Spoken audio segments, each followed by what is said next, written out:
Alien Queen's daughter had never walked until she saw the human janitor do something incredible. Before we dive into this story, drop a quick hi in the comments and tell me where you're watching from. It really helps support the channel. The grand halls of the Zavarian royal palace gleamed with an otherworldly shimmer, their crystalline walls reflecting the light of twin moons through enormous viewport windows.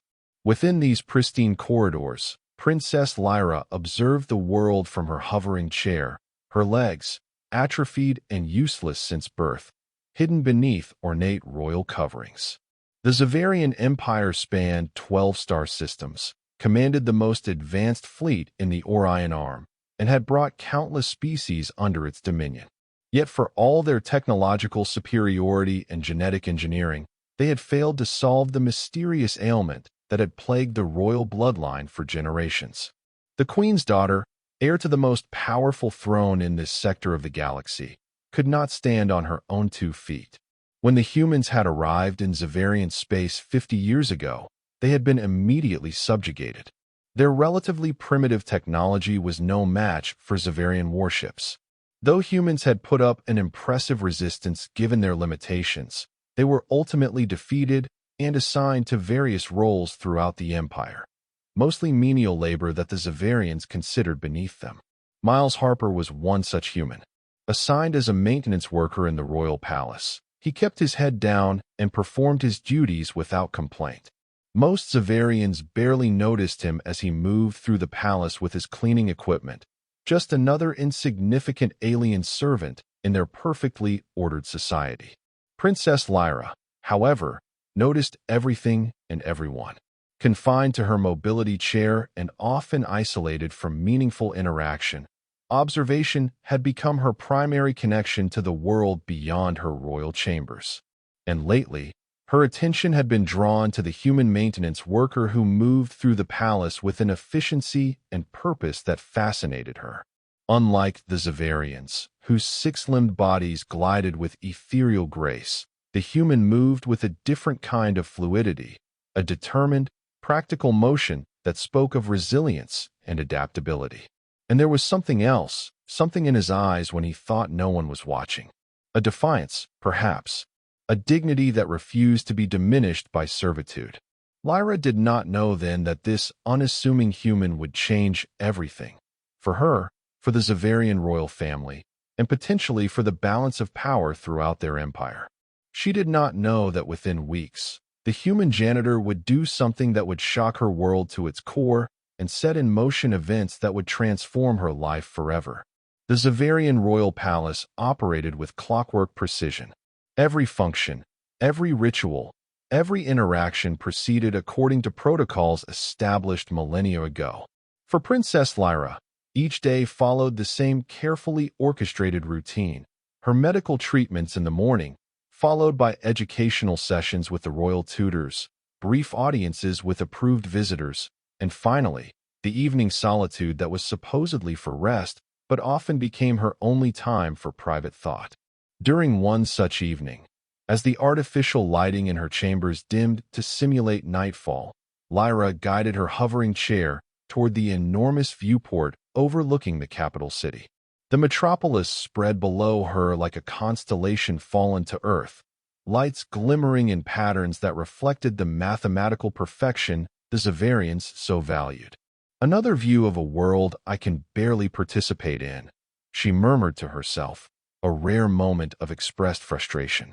At 23 standard years, she had spent her entire life watching others move freely while she remained imprisoned not just by her royal status, but by her own body. A soft chime interrupted her thoughts, indicating someone requesting entry. At this hour, it would be one of her medical attendants with the evening dose of stabilization serums that supposedly helped her condition but had never shown any significant improvement. "Enter," she commanded, her voice activating the door mechanism. Instead of a medical attendant, however, it was the human maintenance worker who stepped through the doorway. He froze when he saw her, clearly not expecting the princess to be present. "Forgive me, Your Highness," he said quickly, lowering his gaze in the required gesture of deference. "I was told your chambers needed maintenance on the environmental systems." I was assured you would be in the evening meditation hall at this hour. Lyra studied him with interest. Up close, the differences between human and Xaverian physiology were more apparent. Where her people had pale, almost translucent skin with a faint bioluminescent quality, his was a warm tan. Where Xaverians had 6 limbs, 4 arms and 2 legs, he had only 4 limbs total. And his eyes, unlike the uniform silver of her species, were a deep brown that reminded her of the rare wooden artifacts kept in the Palace Museum. "What is your designation?" she asked. The human hesitated before answering. "Miles Harper, Your Highness. Maintenance Division, Section 12. "You may proceed with your work," she said, curious to observe him. "I chose to skip the meditation session this evening." Miles nodded and moved to the environmental control panel near the far wall, setting down his toolkit and beginning a diagnostic sequence. He worked with an efficiency that spoke of long practice, his movements economical yet somehow more alive than those of the Xaverians. Where her people moved with calculated precision, his motions contained subtle variations, micro-adjustments that suggested a different relationship with the physical world. As he worked, Lyra found herself asking, "How long have you served in the palace?" The question clearly surprised him. Royal family members rarely engaged directly with service personnel, especially humans. 7 years, Your Highness," he answered after a moment, keeping his eyes on his work. "And before that?" A brief pause. "I was assigned to the mineral processing facilities on Zivar, 9 for 3 years after initial integration training." Integration training. The euphemism for the process that broke captured humans to the Xaverian was not lost on Lyra. She had read the classified reports, knew what that training entailed. Yet this human showed no outward signs of the psychological trauma such processes typically left behind. "You work well with your hands," she observed. The royal engineer mentioned that the human maintenance teams often solve problems more efficiently than their Xaverian counterparts, despite your technological disadvantages. Miles glanced up briefly, then returned to his work. "We adapt, Your Highness.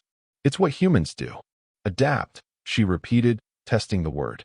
The concept existed in Xaverian culture, of course, but primarily through technological advancement and genetic engineering, not the individual, improvisational adaptation the human was suggesting. Before she could inquire further, Miles closed the panel and gathered his tools. "The system should function optimally now, Your Highness." The humidity regulation was misaligned. Lyra nodded. "Thank you." As he turned to leave, his foot caught on an ornamental floor tile that protruded slightly from the otherwise perfectly smooth surface. He stumbled forward, nearly falling before catching himself with a quick series of steps that appeared almost like a dance. A smooth recovery that turned potential embarrassment into graceful motion. The moment was brief, inconsequential to most observers. But to Lyra, who had spent her life studying movement from the confines of her hovering chair, it was revelatory. The way he had instinctively redistributed his weight, the coordination between his visual perception and physical response, the instantaneous calculations his body had performed without conscious thought. It was beautiful in its unplanned authenticity. "How did you do that?" she asked before he could reach the door. Miles turned back, confused. "Do what, Your Highness?" "When you stumbled. The way you recovered. Can you explain the process?"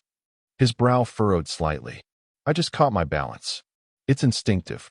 "Show me," she requested, her voice carrying an unusual intensity.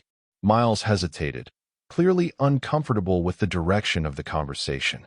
"Your Highness, I'm not sure what you're asking me to demonstrate. I've watched Xaverians move all my life. It's always perfect, programmed, predicted. What you just did was different. It was reactive, adaptive." She moved her hovering chair closer to him. "Please, show me."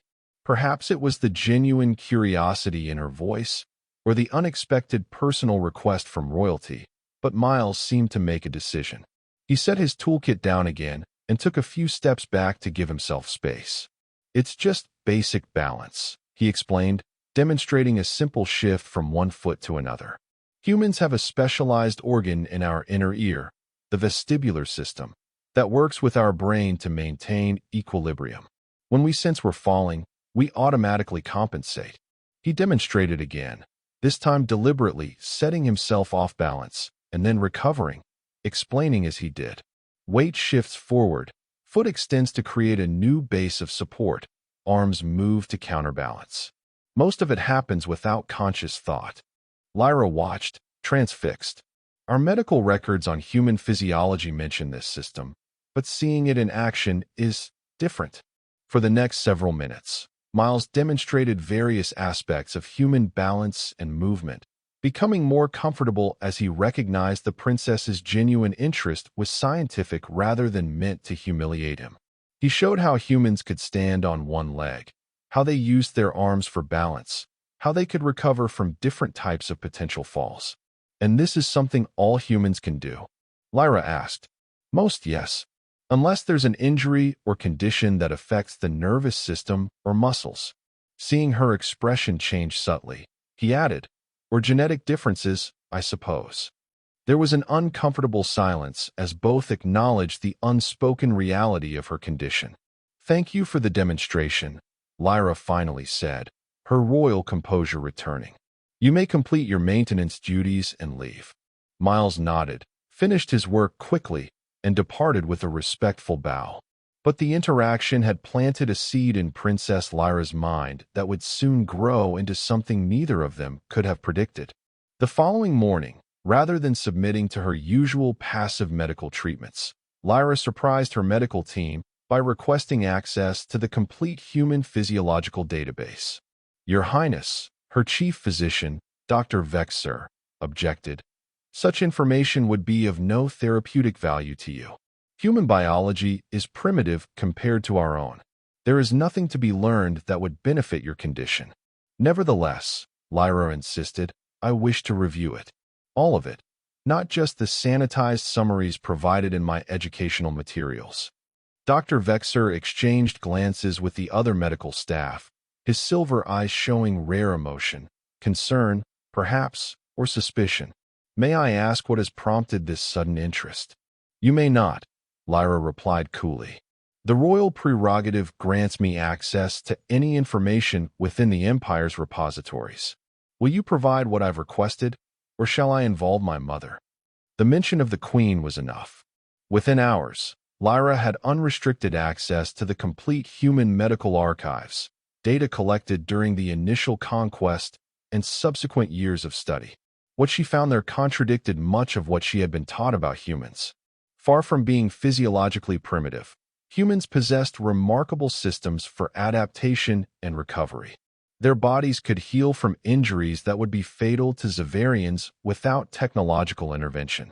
Their neural plasticity, the ability of their brains to rewire and adapt, far exceeded anything in Xaverian neurology. And most intriguingly to Lyra, their rehabilitation techniques for movement disorders were extensive and often successful. For 3 days, Lyra immersed herself in the archives, emerging only for required royal appearances.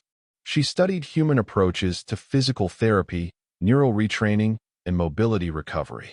She learned about conditions similar to hers in human medicine, conditions that, while not always curable, were often treatable to the point where patients could achieve functional independence. By the 4th day, she had developed a theory that both excited and terrified her. The royal family's genetic curse might not be as immutable as Xaverian medicine had always claimed. It might, in fact, be amenable to treatment approaches the Empire had never considered, approaches developed by the very species they had subjugated and dismissed as inferior. But to test her theory, she would need help from someone with practical knowledge of human physiology. Someone who understood movement not as an abstract concept, but as lived experience. Someone who could work with her in secret, away from the watchful eyes of the royal medical establishment. She needed the human janitor. Arranging a private meeting with a human service worker required careful planning. Lyra used her authority to have Miles Harper assigned to a special maintenance detail in the rarely used Royal Archives, a section of the palace where surveillance was minimal due to the sensitive nature of the historical documents stored there. When Miles arrived at the archives, he found Princess Lyra waiting for him, her hovering chair positioned near a table covered with display screens and physical documents, a rarity in Zavarian society. "Your Highness," he said, bowing low, clearly confused by the unusual summons. "How may I be of service?" Lyra activated a privacy field around them before speaking. "What I am about to discuss with you must remain absolutely confidential. If word of this reaches anyone else, the consequences would be severe for both of us." Miles straightened, wariness evident in his posture. "I understand, Your Highness. I've been studying human rehabilitation techniques," she said without preamble. "Your approaches to neuromuscular disorders are different from ours. More adaptive, less reliant on technological solutions." Miles remained silent, clearly unsure where this conversation was heading. "The condition affecting my legs has been present in the royal family for generations," Lyra continued. "Our medical establishment has never found a cure, despite our supposed superiority in genetic engineering and biotechnology. They've provided me with this." She gestured to her hovering chair. "A technological accommodation rather than a true solution. I'm not sure how I can help, Your Highness," Miles said carefully. "I'm not a doctor or therapist. No, but you understand human movement in a way our physicians do not. I've observed you. You have an innate comprehension of balance, coordination, and physical adaptation that no Zavarian possesses." She moved her chair closer to him. "I believe that human rehabilitation techniques might help my condition. Our scans show that my neural pathways are intact, and my muscles, while atrophied, are fundamentally functional. The issue appears to be in the connection, the brain's ability to properly communicate with and control the muscular system." Miles looked genuinely surprised. "And you want me to, what exactly? Help me try human physical therapy approaches?" In secret, the request hung in the air between them.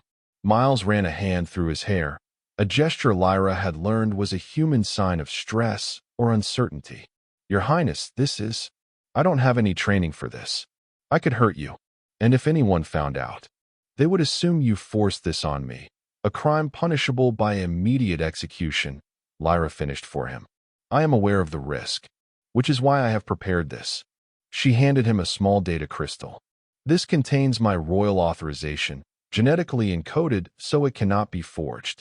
It grants you immunity if our activities are discovered, placing all responsibility with me." Miles took the crystal, studying it before looking back at her.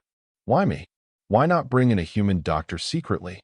Any official request for human medical personnel would be flagged and investigated. You are already here, already beneath notice. And," she paused, "I trust you. You don't know me," he pointed out. "I know enough. I've reviewed your file. Before the war, you were studying to become a physical education instructor. You have knowledge of body mechanics. And in 7 years of service, you've never had a disciplinary incident, despite the difficulties humans often face in Zavarian service." The princess's research had been thorough, Miles realized. More concerning was what she was proposing, essentially treason against the royal medical establishment, regardless of her authorization. "What exactly would this involve?" he asked, still hesitant, but clearly considering her request. "We would meet here 3 times weekly. You would guide me through exercises designed to strengthen my muscles and retrain my neural pathways. We would start small, with basic movements, and progress as possible." Miles looked around the archive room. "We would need equipment. I can arrange to have whatever we need brought here. Items can be disguised as archival maintenance tools." He studied her for a long moment. "Why is this so important to you? You have servants, technology, power. Why risk everything to walk?" Lyra's silver eyes met his directly. "Because I want to know what it feels like to stand on my own. Because every time I've asked about my condition, I've been told it's untreatable, yet I've never been given a satisfactory explanation why. Because," she hesitated, "because I suspect there are reasons beyond medical science why the royal family prefers me dependent." Miles didn't respond immediately. Political implications weren't his concern, survival was. But he could recognize the desperation in the princess's request, could understand the fundamental human desire for autonomy she was expressing. If we do this, he finally said, we do it my way. Slowly, safely. At the first sign of a problem, we stop. Relief washed over Lyra's features. Agreed. I'll need to research proper techniques. It's been a long time since my training, and I never completed it. I can provide access to human medical databases through secure channels, she assured him. And so began an unusual partnership, a secret rebellion against Zavarian medical orthodoxy, hidden within the dusty confines of the Royal Archives. Their first session was simple assessment.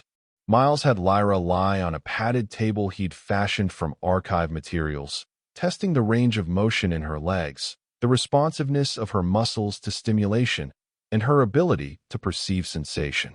You have more function than I expected, he told her as he gently manipulated her ankle. There's muscle tone here. Not much, but something to work with. The royal physicians maintain the muscles with electrical stimulation, she explained, to prevent complete atrophy. But they've never attempted to train them for actual use. Can you feel this? Miles pressed gently on the sole of her foot. Yes, all my sensory pathways are intact. The issue is with outgoing signals, movement commands, not incoming sensation. Miles nodded, continuing his assessment. We'll start with passive range of motion exercises, then progress to assisted active movement. The goal is to retrain the neural pathways, to remind your brain how to communicate with these muscles. For the next hour, he led her through a series of gentle exercises, moving her legs through patterns designed to stimulate neural connections. The process was tedious and, at times, uncomfortable for Lyra, who had never experienced this kind of physical manipulation.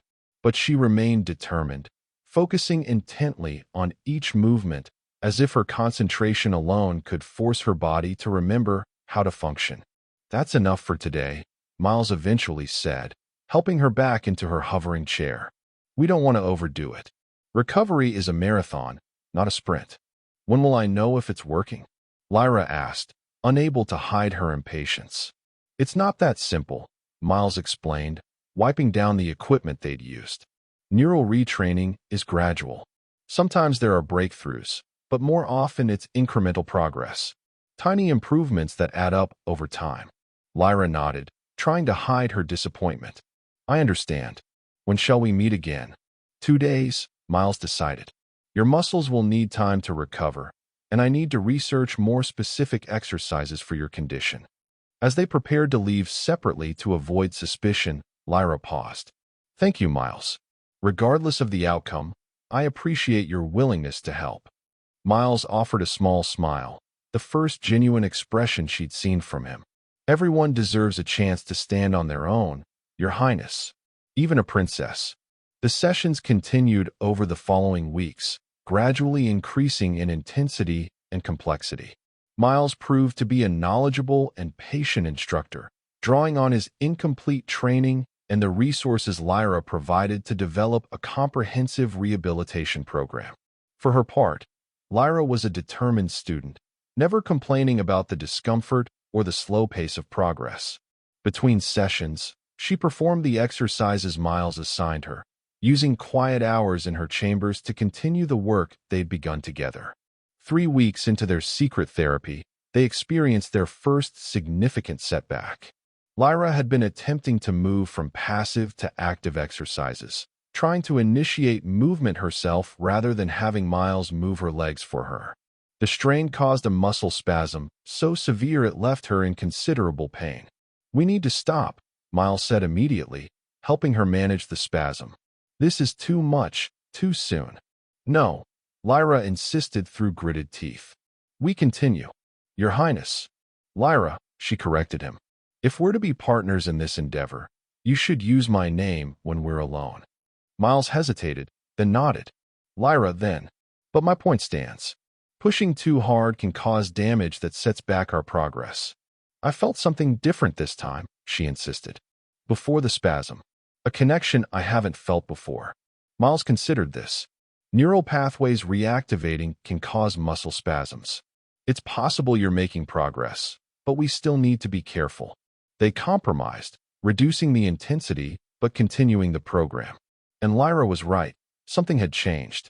In the sessions that followed, she began to demonstrate minimal but definite voluntary movement. First in her toes, then subtle contractions in her calf muscles. Each small victory was celebrated between them, creating a bond that transcended their respective positions in Zavarian society. In the privacy of the archive room, they were not princess and servant but partners in a shared mission, a human helping a Zavarian reconnect with her own body. As Lyra's physical abilities slowly improved, so did her understanding of human culture through her conversations with Miles. Between exercises, they talked about Earth, about the differences between their species, about life before the Zavarian conquest. "We're not so different, fundamentally," Miles told her during one such conversation. "Humans and Zavarians both value progress, both care for our young, both seek to understand the universe. We just approach these things differently." "How so?" Lyra asked, genuinely interested. "Zavarians pursue perfection through control, genetic engineering, technological enhancement, strict social hierarchies. Humans, we're Messier. We value adaptation, improvisation, individual expression. We see beauty in imperfection, strength in diversity." "Is that why humans fought so hard against integration?" Lyra asked. "Because our emphasis on control conflicts with your values?" Miles was quiet for a moment. "We fought because we wanted to determine our own destiny. Because we believe every person has inherent worth that can't be assigned by an external authority." It was dangerously close to seditious talk, but Lyra didn't report him. Instead, she considered his words carefully. "I've often wondered if our empire's approach has limitations. If our quest for perfection has blinded us to alternative forms of advancement, like walking without technological assistance," Miles suggested with a small smile. Lyra returned the smile. "Exactly." 2 months into their secret therapy sessions, Lyra achieved a breakthrough that neither had dared hope for so soon. While practicing supported standing exercises, Miles holding her upright as she attempted to bear weight on her legs, she suddenly felt a surge of connection between her mind and muscles. "I can feel it," she gasped. "The neural pathway, it's open." Miles maintained his support but loosened his grip slightly. "Try to take a weight shift. Just a small one." Concentrating intensely, Lyra managed to shift her weight from one leg to the other. The movement was minimal, barely perceptible, but it was undeniably voluntary. The first time in her life, she had controlled her lower body in this way. "You did it," Miles said, his voice filled with genuine excitement. "Lyra, you did it." Tears formed in her silver eyes, an expression of emotion rarely seen in Zavarians. "It's working. It's actually working." The breakthrough accelerated their progress. Over the next several sessions, Lyra moved from weight shifting to small, supported steps. Her muscles, awakened from their lifelong dormancy, responded more readily to her commands with each passing day. Miles adjusted their program accordingly, introducing more challenging exercises and reducing his physical support gradually. "Your body is remembering what it always knew how to do," he explained. "The neural pathways were always there, just dormant. Now they're reactivating. Why didn't our physicians ever attempt this approach?" Lyra wondered as she practiced standing with only minimal support from a balance bar Miles had constructed. Miles chose his words carefully. Sometimes medical establishments become fixed in their thinking. They decide something is impossible based on their understanding and stop looking for alternatives. Or, Lyra said quietly, they had reasons to maintain the status quo. The implication hung between them. The royal family's condition had always been treated as an immutable reality, a genetic curse that technology could accommodate but never cure. If that wasn't true, if the condition was treatable through methods the Empire had dismissed as primitive, what did that suggest about Zavarian medical science? About the treatment of the royal family itself? These questions remained unspoken but understood as their work continued. By the end of the 3rd month, Lyra could stand unassisted for short periods and take several steps with only minimal support. Her progress was remarkable, defying everything the royal medical establishment had claimed about her condition. But their secret couldn't remain hidden forever. As Lyra's confidence in her new abilities grew, so did her absences from regular royal activities. The medical staff noted changes in her muscle tone during routine examinations. Questions were asked. Suspicions arose. The day of reckoning came when Dr. Vexer, reviewing surveillance footage that had supposedly been disabled in the archive room, discovered evidence of their sessions. The footage showed Miles guiding Lyra through walking exercises, the princess taking several unassisted steps before falling into his arms, both of them laughing with shared triumph. Within hours, Miles was arrested by royal guards and brought before the queen herself, charged with unauthorized medical experimentation on a royal family member, a capital offense under Zavarian law. The throne room of the Zavarian palace was designed to intimidate. Soaring ceilings, walls of polished black stone, and the elevated platform where Queen Nerylith sat on her crystalline throne, all created an atmosphere of absolute power and authority. Guards lined the walls, their armor gleaming, their weapons ready. Miles stood in the center of the room, restraints binding his wrists, royal guards positioned on either side of him. Before him, Queen Nerylith regarded him with cold silver eyes, her four hands arranged in the formal posture of judgment. "Human," she addressed him, not deigning to use his name. "You stand accused of practicing medicine without authorization, endangering a royal family member, and violating the sanctity of the princess's person. These crimes are punishable by death. What say you in your defense?" Before Miles could respond, the doors to the throne room burst open. Princess Lyra entered, not in her hovering chair, but walking with the assistance of a simple cane. Her gait was unsteady, her progress slow, but she was undeniably walking under her own power. A murmur of shock ran through the assembled court officials and nobles. Queen Nerylith's expression remained controlled, but her posture stiffened noticeably. "Mother," Lyra addressed the queen formally as she approached the throne, each step deliberate and determined. "I must correct your understanding of the situation. This human acted under my direct orders, with my full consent and participation." "Daughter," the queen replied, her voice tight, "you are not well. Return to your medical chamber at once." "I am well," Lyra contradicted her, continuing her approach until she stood beside Miles. "For the first time in my life, I am truly well. As you can see." She gestured to her standing form, the evidence of her transformation impossible to deny. "This is temporary," Dr. Vexer interjected, stepping forward from his position near the throne. "Your Highness, what you've achieved is merely a momentary neural phenomenon that cannot be sustained. You risk permanent damage." "Silence," Lyra commanded with surprising authority. "I have maintained these abilities for weeks now, with progressive improvement. The human medical techniques have succeeded where our advanced methods failed for generations." She turned back to her mother. "Release him. He has committed no crime. In fact, he has provided a service to the royal family that our own medical establishment could not, or would not, provide." Queen Nerylith studied her daughter for a long moment, her expression unreadable. "Leave us," she finally commanded. "Everyone except the princess, the human, and royal guardian Zinther." The room cleared quickly, court officials and nobles filing out with backward glances at the unprecedented scene. Only Zinther, the queen's most trusted security officer, remained, standing impassively by the main door. When they were alone, the queen's formal posture relaxed slightly. "Explain yourself, daughter. How has this human accomplished what our physicians claimed was impossible?" Lyra steadied herself with her cane.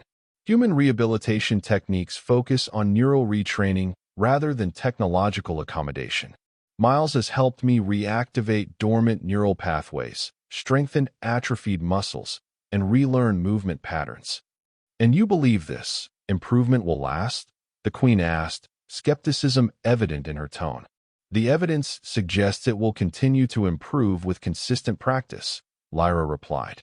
"I've documented every session, every improvement. The results are undeniable." The queen was silent for a moment, then looked to Miles. "Human, why would you risk your life to help the princess?"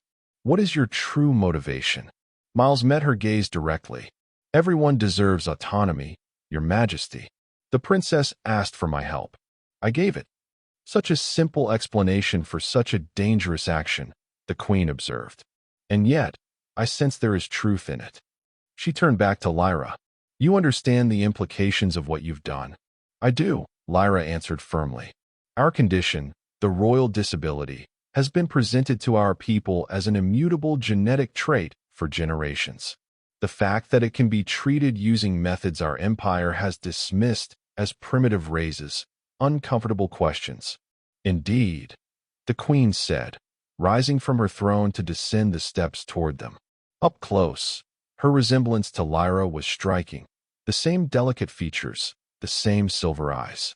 But where Lyra now stood on her own feet, the queen moved in a hovering chair identical to the one Lyra had abandoned. For 20 generations, the queen said quietly, the rulers of our empire have been bound to these chairs. We have been told it is our genetic destiny, the price of our evolutionary advancement. And now you suggest it has been a lie. Not necessarily a lie, Lyra said carefully. Perhaps a failure of imagination.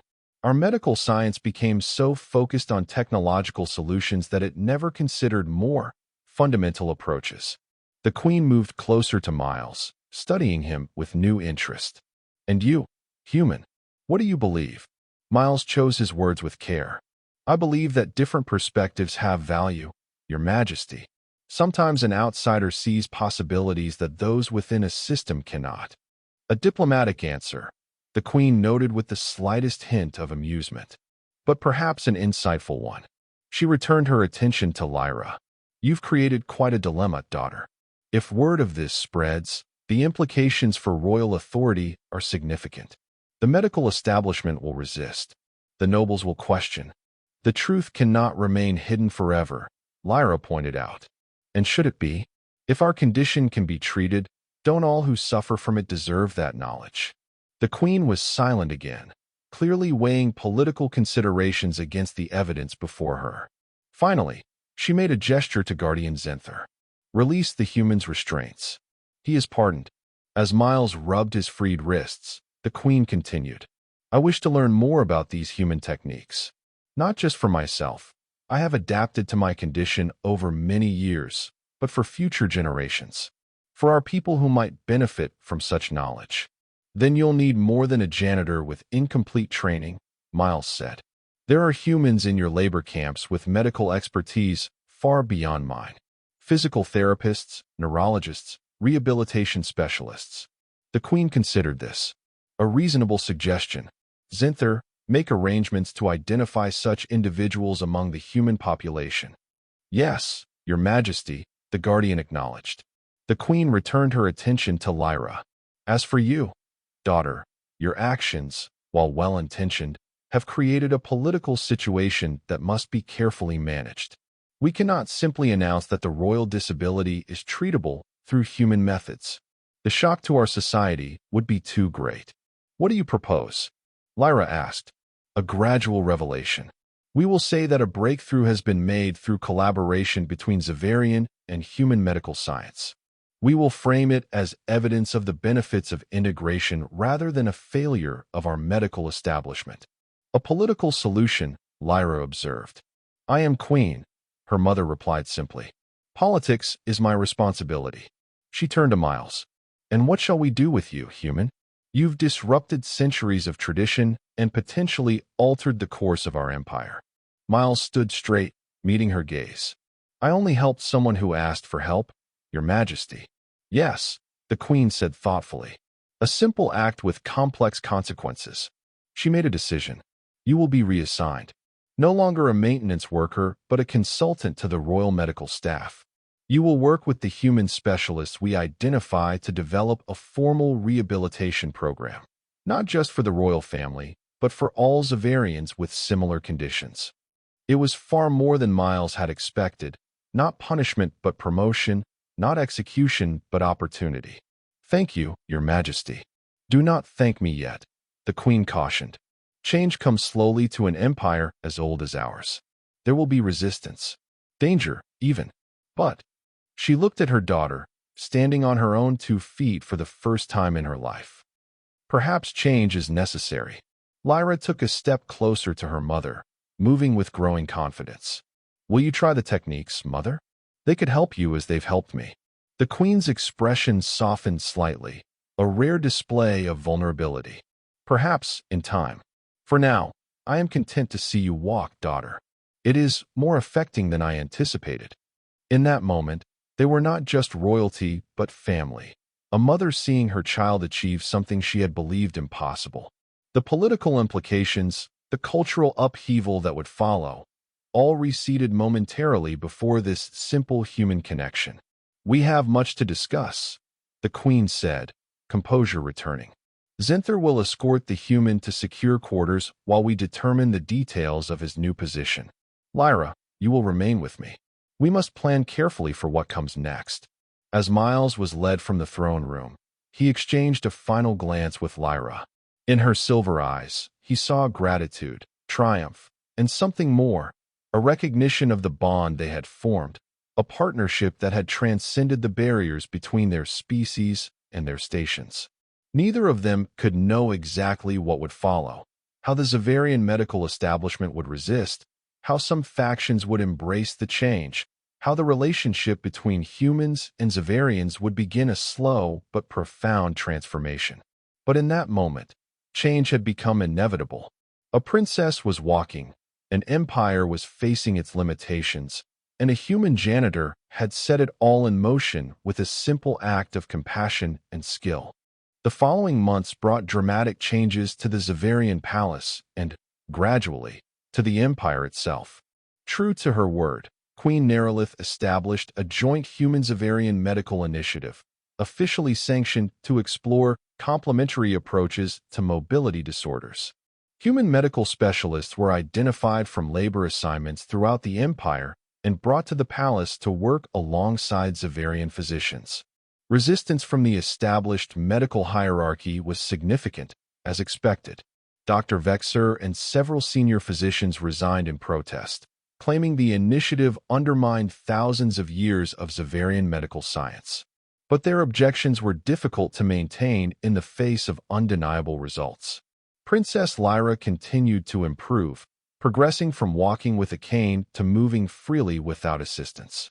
Her public appearances, standing tall, walking confidently, created a sensation among the Zavarian people who had never seen a royal family member outside of a hovering chair.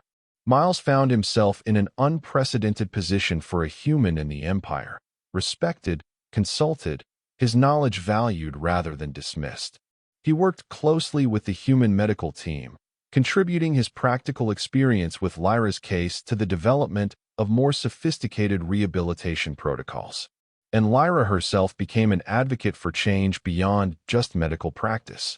Her experience had opened her eyes to other possibilities, other areas where the Empire's rigid adherence to tradition might be limiting its potential.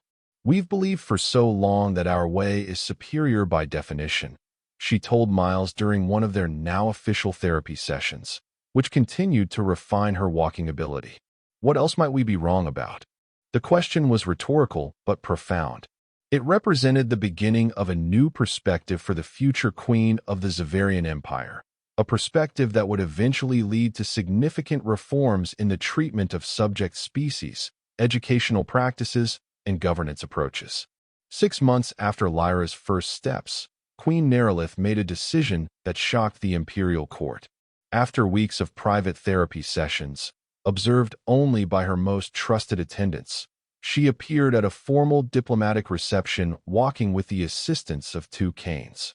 Her progress was less dramatic than Lyra's. Decades in a hovering chair had created greater challenges for her rehabilitation, but the symbolic impact was enormous. The queen of the most powerful empire in the sector, embracing change, acknowledging the value of human approaches, demonstrating adaptation rather than rigid adherence to tradition. It is different, she confided to Lyra after the reception, to feel the ground beneath one's feet, to move through space by one's own power. I begin to understand why this meant so much to you. For Miles, the most significant change came a year after his initial arrest. Queen Nerylith summoned him to a private audience, without guards or attendants. The human rehabilitation program has proven more successful than anticipated, she told him. 27 Zavarians with conditions similar to the royal families have now achieved functional mobility. The implications for our society are substantial. Miles nodded, unsure where the conversation was heading. I have been considering an appropriate acknowledgement of your role in this transformation, the Queen continued. Credits or privileges seemed insufficient. Instead, I have decided on something more meaningful. She activated a holographic display, showing a distant star system at the edge of Zavarian space. The Human Resettlement Initiative. Miles stared at the display, not quite comprehending. Your Majesty? We are establishing a new policy for human integration, she explained. Those who demonstrate exceptional value to the Empire will be offered the opportunity to join self-governing human settlements on selected worlds. This system, she gestured to the display, will be the first. Miles could hardly believe what he was hearing. Self-governing. Within parameters, the Queen qualified. The settlements will remain part of the Empire, will pay imperial taxes, and will abide by certain regulations. But day-to-day governance will be human-determined. Humans will be free to maintain their cultural practices, educational systems, and social structures. It wasn't independence, not quite, but it was far more autonomy than any human had been granted since the conquest. Why? Miles asked simply. The Queen's silver eyes studied him thoughtfully. Because you showed us a different way. Because diversity of approach creates resilience. Because an empire that cannot adapt will eventually fall. She paused. And because my daughter can walk because of you. Some debts transcend political calculation. And I'm being offered a place in this settlement? You are being offered leadership within it, the Queen corrected. If you wish. Or you may remain here, continuing your work with the medical initiative. The choice is yours. The choice was both simple and impossibly complex. To help build a new beginning for his people, or to continue the work that had begun to transform the Empire from within. Either path offered hope, something in short supply since the conquest. May I have time to consider? He asked. Of course, the Queen agreed. But know this, whatever you choose, you have my gratitude. Not just as a queen, but as a mother. The formal language couldn't disguise the genuine emotion behind her words. Another small transformation in a year of many. Miles's decision came 3 days later, after long conversations with Lyra and the other humans on the medical team. In the end, he chose to remain at the palace, at least for the time being. The work they had begun was still too important, still needed his experience and insight. Others among the human population would lead the first settlement, establishing the foundation for what might someday become a new relationship between their species. On the day the settlement initiative was publicly announced, Lyra found Miles in one of the palace gardens, staring up at the evening sky, where the first transport ships would soon be departing.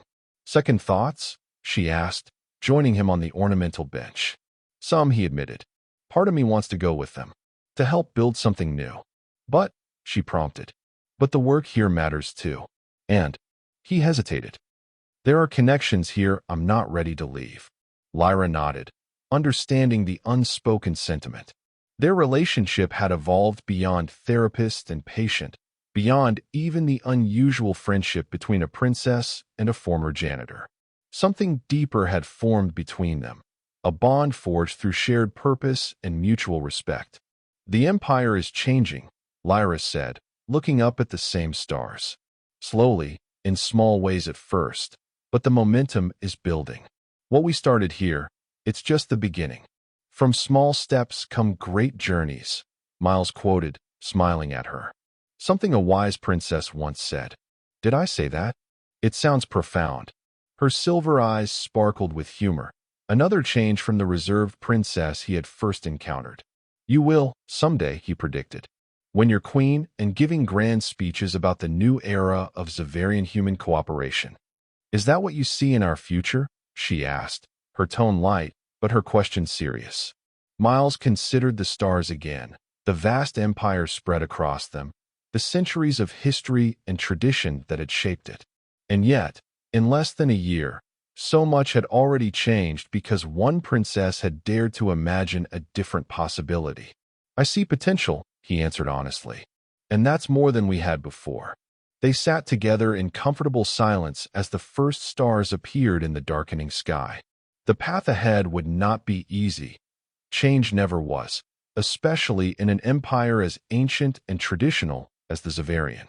There would be resistance, setbacks, perhaps even danger. But something fundamental had shifted.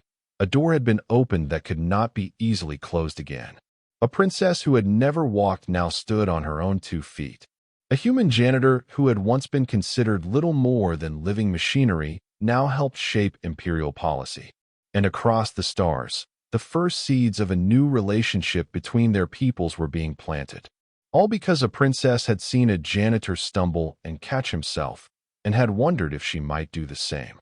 And that was the end of the story. If you listened all the way to here, don't forget to leave feedback about what you thought of the story in the comments, whether positive or negative. Your feedback helps us improve. Also, leave your like and subscribe to the channel for more stories like this one. And I'll leave here on the screen another video that I'm sure you'll like. Big hug, and see you in the next story.